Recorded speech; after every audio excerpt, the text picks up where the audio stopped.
En los confines del viejo oeste, una decisión absurda puede costarte la vida, o salvarla. Hoy, en Cuentos del Occidente, te traemos una historia que empezó con risas y terminó en silencio absoluto.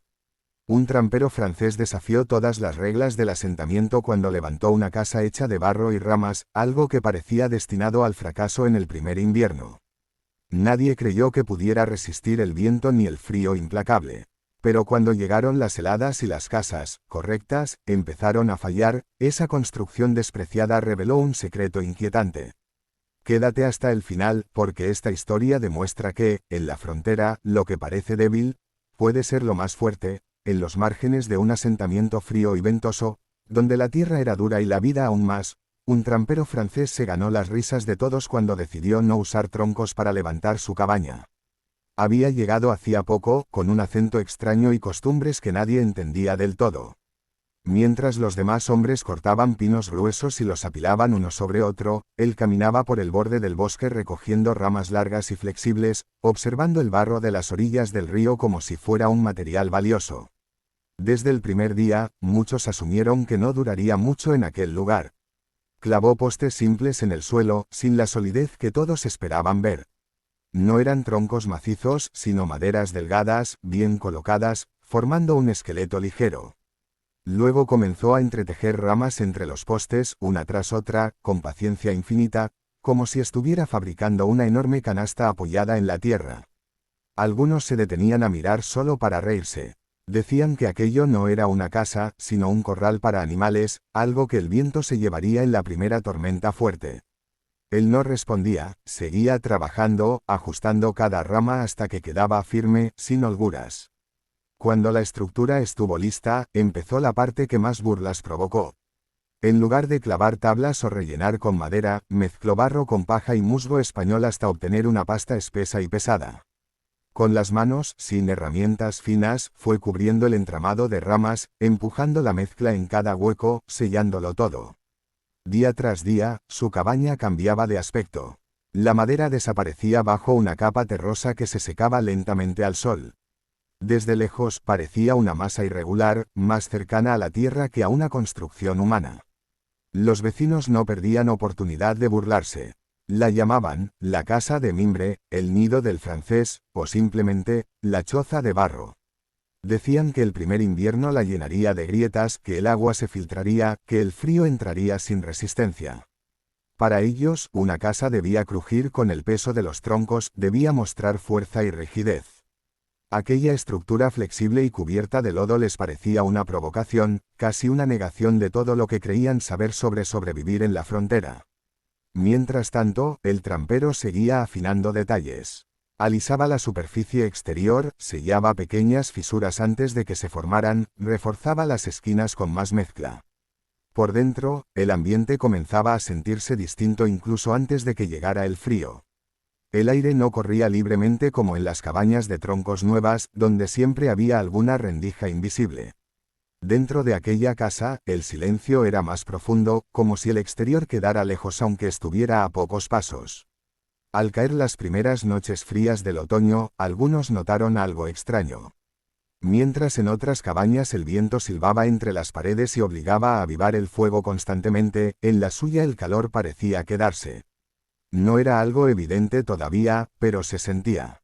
El barro, ya seco y endurecido, formaba una piel continua, sin juntas que se abrieran. Con los cambios de temperatura, el trampero pasaba largas horas dentro, remendando pieles, cocinando con calma, sin la urgencia que el frío imponía a los demás. Aún así, las burlas no cesaban. Decían que el verdadero invierno aún no había llegado, que cuando el hielo apretara de verdad, aquella casa blanda se convertiría en una trampa. Él escuchaba, asentía en silencio y seguía con su rutina. Había visto otros inviernos, en otros lugares, y sabía que el enemigo no siempre era la fuerza del material, sino las grietas invisibles por donde se escapa el calor. Con cada día que pasaba, la cabaña de barro se integraba más al paisaje. Parecía parte de la tierra misma, como si hubiera brotado del suelo en lugar de haber sido construida. Esa apariencia humilde, casi primitiva, reforzaba la idea de que no duraría. Nadie imaginaba que detrás de esa simpleza había una lógica distinta, una comprensión profunda de cómo se mueve el aire, cómo se guarda el calor y cómo el silencio térmico puede ser más poderoso que la madera más gruesa. Así, entre risas y miradas incrédulas, el trampero francés esperó. No necesitaba convencer a nadie. Sabía que el invierno, tarde o temprano, hablaría por él. Cuando llegó el invierno, la risa se apagó casi de golpe, como si alguien hubiera cerrado una puerta invisible sobre el asentamiento. Las primeras heladas duras hicieron crujir las cabañas de troncos durante la noche. La madera, que parecía tan firme en otoño, empezó a encogerse, a torcerse apenas, abriendo rendijas finas por donde el viento se colaba sin pedir permiso. En muchas casas, el aire frío corría a ras del suelo como agua helada, apagando velas, enfriando pies y obligando a mantener el fuego vivo sin descanso. En cambio, la casa de barro del trampero francés permanecía sellada. No crujía, no gemía con los cambios de temperatura. Las paredes, hechas de una sola masa continua, no tenían juntas que se abrieran ni espacios ocultos donde el viento pudiera encontrar camino. Por fuera, la superficie endurecida resistía la escarcha y la nieve sin agrietarse. Por dentro, el ambiente se mantenía sorprendentemente estable, como si el tiempo pasara más despacio. Durante el día, aunque el sol fuera débil y bajo, la arcilla absorbía lentamente el calor que entraba por la puerta y la pequeña ventana. No lo devolvía de inmediato. Lo guardaba. Al caer la noche, cuando el frío apretaba de verdad y el viento golpeaba las otras casas como un martillo, ese calor regresaba poco a poco, suave, constante. No había ráfagas de aire helado ni cambios bruscos. El interior se sentía vivo, templado, casi acogedor. Los primeros en notarlo fueron los que vivían más cerca. Pasaban frente a la cabaña y veían humo salir con calma, sin necesidad de alimentar el fuego a cada rato. Algunos se detuvieron a hablar con el francés, fingiendo curiosidad casual. Entraban y se quedaban en silencio, sorprendidos. No hacía calor excesivo, pero tampoco ese frío que se mete en los huesos.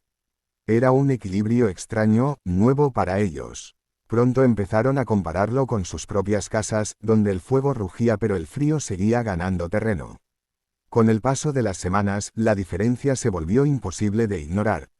Mientras las cabañas de troncos requerían cada vez más leña para mantener una temperatura apenas tolerable, la casa de barro seguía funcionando con menos esfuerzo. El fuego no luchaba contra corrientes invisibles. Todo el calor se quedaba dentro, atrapado por ese muro continuo que no dejaba pasar el aire. La masa de arcilla actuaba como un escudo silencioso, protegiendo sin ruido ni dramatismo. Las conversaciones en el asentamiento cambiaron de tono. Ya no había risas cuando se mencionaba la casa de palos y lodo. Ahora había preguntas. ¿Cómo no se abría con el frío? ¿Por qué no entraba el viento? ¿Cómo podía mantenerse casi 15 grados más cálida que las demás? Algunos comenzaron a observar con más atención las grietas de sus propias paredes, entendiendo por primera vez cuánto calor se les escapaba sin verlo. En las noches más duras, cuando el hielo parecía apretar el mundo entero, el trampero recibió visitas inesperadas. No pedían refugio abiertamente, pero se quedaban un rato más, calentando las manos, respirando ese aire quieto y estable. Nadie hablaba mucho. No hacía falta. El contraste lo decía todo. La casa no parecía débil ni improvisada, se sentía sólida, confiable, como si hubiera estado ahí desde siempre. Al final del invierno, algunas cabañas de troncos necesitaban reparaciones urgentes. Las grietas habían crecido, la madera había sufrido.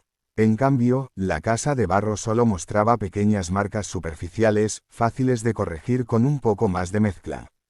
El trampero salió una mañana templada y empezó a repararlas con calma, igual que había hecho al construirla.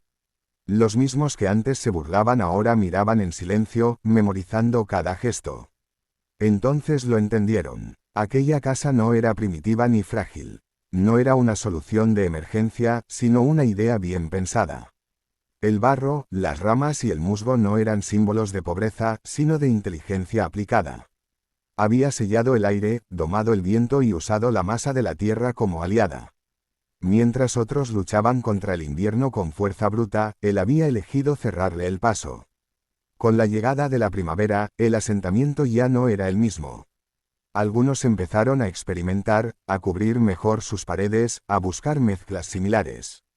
La risa había dado paso al respeto.